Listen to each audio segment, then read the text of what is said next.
1, 2, 3, let's go. Wednesday afternoon, hoping you will tune into our show. It's hosted by Cuz. Welcome back to the Football Referee with Emmy Hikins, Trevor Gear, and Femi Madariola. There's a lot of feeling that JP hasn't handled it that well. His agent put out a couple of weeks ago he wants to go in this window, and his head isn't in the right place to play at the last game for Palace, which annoyed a lot of people, partly because the example of Marc Guehi and even Elise 2 or 3 years ago when he left for Munich was brilliant. Marc's transfer to Manchester City last summer went wrong almost a day before. He'd had his medical and everything else. It's all set up, and then Glasner didn't want him to go because he hadn't got a replacement, and so it was called off. Now, he didn't throw his weight around, throw his toys out the pram. He just behaved like the model professional and captain that he is. Marc Guehi is to me the epitome of the ideal footballer. He's an excellent footballer, and he's an excellent man in a lot of things he does, charity-wise and so on. But he's an excellent footballer. He has time for everybody around the club and even the opposing fans who want his autograph or selfie and stuff. So good luck. So JP had a good example there, how to conduct yourself if things go a bit wrong. But JP kind of, as I say, appeared to throw his toys out the pram and so on, which is a pity because he was so popular, and he may still be. But obviously now Palace have got to decide: do they get him to get this operation if he needs a surgical operation, so that he can at least be sold when I think his contract ends in 18 months. But if he wants to go, let him go in the closed season, in the window.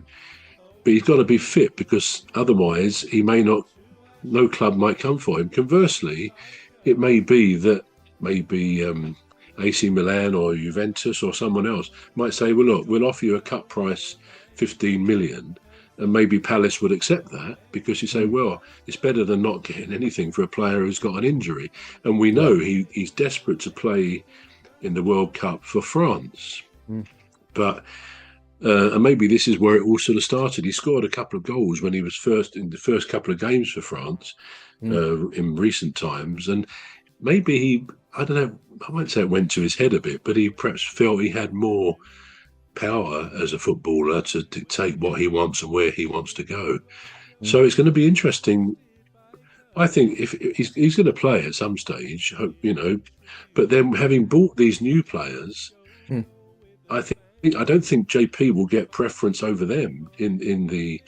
Okay, he could be on the bench as a squad player and so on. But it's a little bit of an interesting one, especially with our manager also playing there on borrowed time, as we know. Anyway, Dwight McNeil, £20 million bid, which seemed a bit strange, having got these other players. We're going to take a short break now. The Football Referee will be back shortly. You're listening to the Football Referee with Emmy Hikins, Trevor Gear, and Femi Madariola. The Football Referee will be back shortly. Please stay tuned. The Football Referee is looking for sponsors.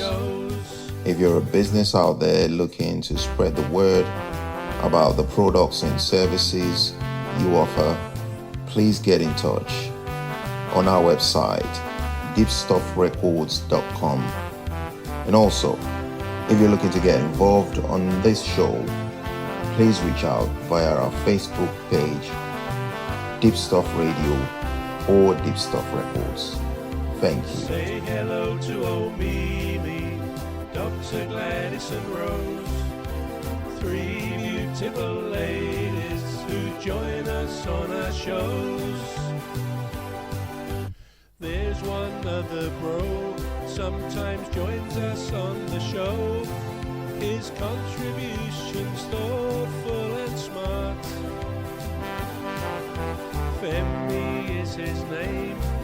He likes to play our game, and his smart solutions come right from the heart.